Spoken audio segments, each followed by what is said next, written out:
नमस्ते। हमारे चैनल पर आप लोग का स्वागत है। मैं आप लोगों को शिव गुरु के शिव चर्चा भजन लेकर आई हूँ। भजन पसंद आएंगे तो लाइक सब्सक्राइब शेयर जरूर करिएगा और कमेंट में हर हर महादेव जरूर लिखिएगा।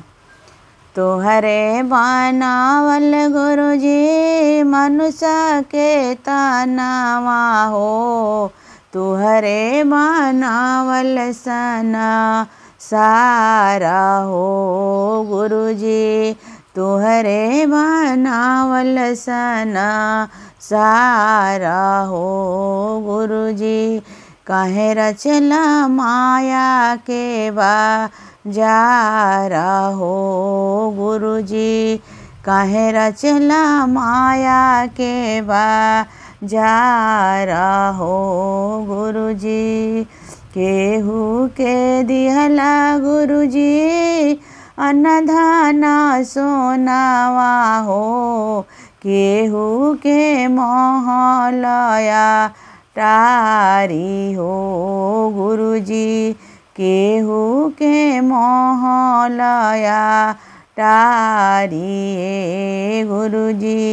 केहू के मिले नाही पेट भर भोजनवा हो, एक एक रोटी के मुँह हालाए गुरु जी, एक एक रोटी के मुँह हालाए गुरु जी। काहे रचला माया के बाजारे गुरु जी, काहे रचला माया के बाजारे गुरु जी।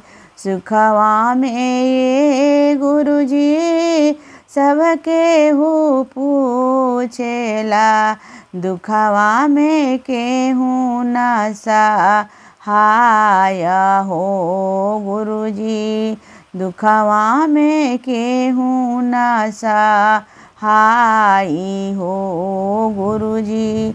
मतलब के रिश्ता नाता मतलब के दुनिया हो, मतलब के घर परिवार हो गुरु जी, मतलब के घर परिवार ए गुरु जी।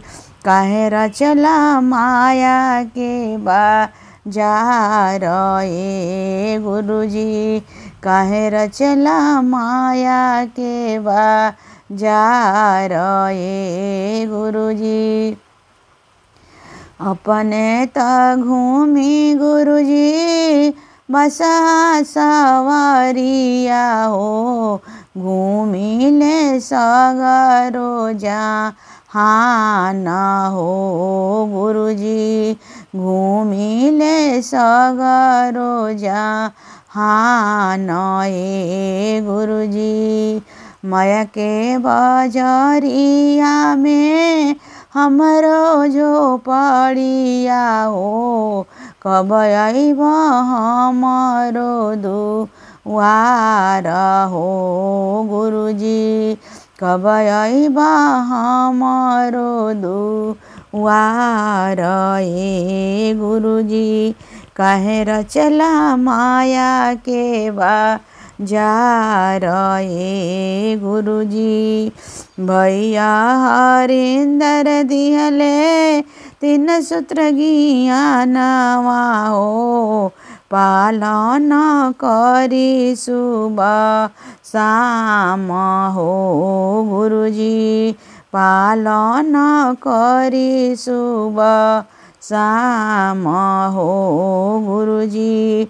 पहला में दया मांगी, दूसरा में चर्चा हो, तीसरा में नाम पड़ा नाम हो गुरु जी, तीसरा में नाम पड़ा नाम हो गुरु जी।